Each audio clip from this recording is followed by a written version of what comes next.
Gender in modern world unit 2 का lecture 6 हम cover कर रहे हैं बहुत ही जल्दी। यूनिट 3 हमारा शुरू होने वाला है। आज का टॉपिक है the fall of Bastille. The fall of Bastille which was a symbolism of the end of the old regime. कैसे, किस तरीके से और ये बेस्टील था क्या, इस वीडियो में हम समझेंगे। There is a dedicated channel also for all the CBCS and NEP students of English Honors Delhi University, जहाँ पर आपको एग्जाम्स के आसपास काफ़ी टिप्स मिलती रहती हैं, वीडियोस के अपडेट्स मिलते रहते हैं और बहुत सी इंपॉर्टेंट इंफॉर्मेशन जो कि आपके एग्जाम्स में काम आएंगी। तो इस ग्रुप को भी ज़रूर ज्वाइन करिए, इसका लिंक भी मैं आपको डिस्क्रिप्शन में प्रोवाइड कर दूंगी। चैनल को लाइक, शेयर, सब्सक्राइब ज़रूर करिए। आप में से जो भी CUET की प्रिपरेशन करना चाहते हैं वो भी मेरे बैचेस को ज्वाइन कर सकते हैं। व्हाट्सएप लिंक के थ्रू कनेक्ट करिए। आपकी प्रिपरेशन के लिए मॉडर्न यूरोपियन ड्रामा और लिटरेचर एंड डिसेबिलिटी की PDF अवेलेबल है एट प्रेजेंट। बाकी सब्जेक्ट्स की भी मिल जाएगी, इनके लिए आप ऑप्ट कर सकते हैं और टेलीग्राम पर कनेक्ट करके इंक्वायर कर सकते हैं। The fall of Bastille, that is the topic today. ये था वो किला जिसकी हम बात करें, बेस्टील।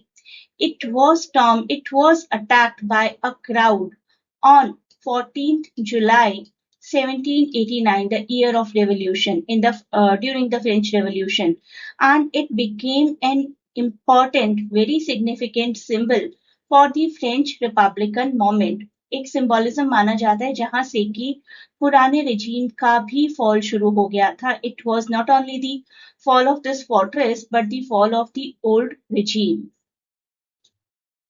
एक एक करके द फॉल ऑफ बेस्टील के सारे इवेंट्स को हम समझेंगे। डेट आपको याद रखनी है। The first thing you need to remember the date and year. July 14 1789, 900 के करीब पेरिस के लोगों ने बेस्टील पर अटैक कर दिया, जिन्हें ये डर था कि जो भी रेवोल्यूशन वो कर रहे हैं उसके लिए किंग्स क्वींस ने कोई फॉरेन ट्रूप्स का अरेंजमेंट कर रखा है। 4 घंटे तक वो बैटल चली। प्रिजन गवर्नर ने सरेंडर कर दिया अल्टीमेटली और बेस्टील को डिमोलिश कर दिया गया। किंग ने सुना इस इवेंट के बारे में और किसी से पूछा क्या ये रिबेलियन है। रिबेलियन यानी कि एक रेवोल्यूशन की शुरुआत। तो किसी ड्यूक ने रिप्लाई किया, नो योर मेजेस्टी, ये शुरुआत नहीं है, ये तो अपने आप में एक रेवोल्यूशन है। इसके बाद जुलाई 14 अपने आप फ्रांस का नेशनल हॉलिडे मनाया जाने लगा, जैसे कि अमेरिकन इंडिपेंडेंस डे मनाया जाता है 4 जुलाई को। किंग की अथॉरिटी कोलैप्स हो गई पेरिस में और रिवॉल्ट पूरे फ्रांस में और धीरे धीरे इवन यूरोप में स्प्रेड होता चला गया। जितने भी किसान थे, फार्मर्स थे, they were very upset with the property ownership and all the obligations, all the restrictions imposed upon normal people. तो इन लोगों ने नोबल होम्स को अटैक करना, रिकॉर्ड्स को डिस्ट्रॉय करना शुरू कर दिया। ये सारी इवेंट्स अपने आप में ग्रेट फियर कहलाती है। इनसे एक डर का माहौल पैदा हो गया था, बहुत ज्यादा fearful environment was there, a period of widespread panic and unrest. तो लोगों में एक बेचैनी थी, एक पेन था, केओटिक सिचुएशन थी। It was a period of great fear. Fall of Bastille किस तरीके से ओल्ड रिजीम का अंत लेकर आया, that is what we are here to see. National assembly जो कि फर्स्ट रेवोल्यूशनरी गवर्नमेंट थी of the French revolution, they reacted to the rumours of peasant uprising and possible foreign invasions. August 4 1789, National Assembly voted to abolish all legal privileges of the nobility and clergy. तो ये था end of regime, जब जितनी भी नोबिलिटीज को और क्लर्जीज को privileges दी गई थी by the political people, by the Kings and queen's, वो सब अबॉलिश कर दी गई। मान लीजिए कि आज की डेट में हर पॉलिटिशियन को दी हुई फैसिलिटी वापस ले ली जाती है, उनको दिया गया घर, उनको दी हुई सारी फ्री फैसिलिटीज। तो ये हुआ अगस्त 4 को। अगस्त 26 को क्या हुआ, let us see that. National assembly adopted the Declaration of the Rights of Man and the Citizen. एक नया डिक्लेरेशन आया कॉमन लोगों के राइट्स के लिए। किस तरीके से इंग्लिश बिल था ना राइट्स का of US declaration of independence, उसी तरीके से कॉमन लोगों के यहाँ पर क्या राइट्स रहेंगे उसके लिए एक डिक्लेरेशन आ गई। अक्टूबर डे, जर्नी टू वर्साइल, इसकी बात करते हैं। मैंने अलग से भी एक वीडियो बनाया journey to Versailles, march to Versailles का।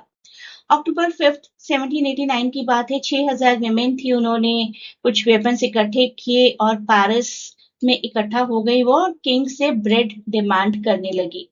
किंग को भी ऐसा लगा होगा कि फीमेल्स क्या ही कर लेंगी। किंग लुई ने शुरुआत में इग्नोर किया उनके रिक्वेस्ट को, लेकिन उन्होंने उन सभी फीमेल्स ने वर्साई तक मार्च किया और रॉयल फैमिली से मिलने की कोशिश की, किंग से, क्वीन से, उनके बच्चों से।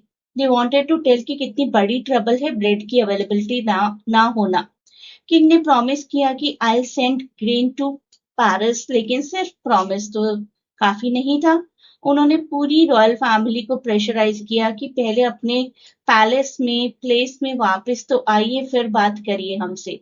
तो किंग और क्वीन जहां भी गए थे अपनी वेकेशंस के लिए, वहां से उन्हें बुलाया गया, पेरिस आने पर मजबूर किया गया। तो इसी अक्टूबर डे को आगे रखते हैं, देखते हैं आगे क्या हुआ। अक्टूबर 6, किंग और क्वीन और उनके बच्चे, they were force to return to Paris. और फीमेल्स क्या चैंट कर रही थी उनको लाते हुए, we are bringing back the bakery, we are bringing back the bakery. Royal family effectively कह सकते हैं कि प्रिजनर बना दी गई थी बाय द फीमेल्स। और इस इवेंट ने शो किया कि कॉमन लोगों की ताकत किंग की ताकत से कहीं ज्यादा बड़ी है। देखिए किस तरीके का क्वेश्चन आ सकता है, what role did women play, ऐसा क्वेश्चन आ सकता है आपको एक। तो ब्रेड का जो पूरा का पूरा रेवोल्यूशन था, the bread riots, they were incited by poor women who encourage their men to revolt. और इस तरीके से ये सिर्फ वुमेन का नहीं, पुअर क्लास का एक रेवोल्यूशन बना था। Nevertheless the whole revolution demanded great sacrifices, तो सेक्रीफाइस भी सभी ने किए थे, मेन ने भी, विमेन ने भी। और एक ऐसा रेवोल्यूशन बन गया जिसको ना कभी हिस्ट्री में इससे पहले देखा गया, ना इसके बाद। The men in power, they were afraid of women who challenged the failure of the revolution to guarantee bread for the poor. तो बहुत बार प्रॉमिस किए जाते थे कि अब से ब्रेड सस्ती हो जाएगी, सबको अवेलेबल होगी, लेकिन वो सब सिर्फ फेक प्रोमिसेस थे और फीमेल्स ऐसे प्रोमिसेस से तंग आ चुकी थी। The women of the French Revolution were so feared that they became legends. तो उस फियर की वजह से कितना बड़ा रेवोल्यूशन उन्होंने कर दिया शुरू कि अब वो सभी फीमेल्स लेजेंड कहलाती हैं। आज की वीडियो के लिए इतना ही, और फर्दर वीडियोस में और ज्यादा जानेंगे जेंडर मोमेंट्स के बारे में। Please do not forget to share and subscribe the channel and provide your valuable feedback in comments.